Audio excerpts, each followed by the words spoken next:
The headlines are groaning with prophetic weight. Wars rage. Innocents bleed. The moral fabric of nations is unraveling thread by thread.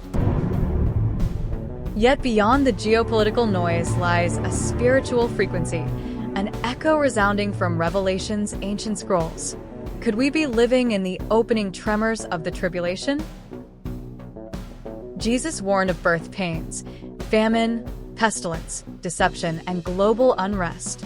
Revelation speaks of seals being opened and horsemen loosed across the earth. What was once cryptic prophecy now reads like breaking news. The line between scripture and reality grows thin.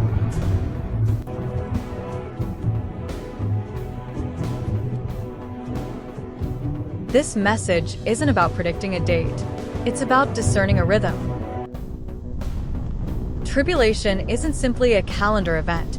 It's a spiritual condition swelling beneath the surface. As prophetic teachers and spiritual watchmen, we must not only interpret signs, but guide souls. If indeed the echoes of tribulation are sounding, then the church must awaken with clarity, urgency, and anointing. Matthew 24 verse 6 KJV. 6 And ye shall hear of wars and rumors of wars. See that ye be not troubled, for all these things must come to pass, but the end is not yet. Matthew 24 verse 7 KJV. 7 For nation shall rise against nation, and kingdom against kingdom, and there shall be famines and pestilences, and earthquakes, in divers places. Matthew 24 verse 8 KJV. 8 All these are the beginning of sorrows.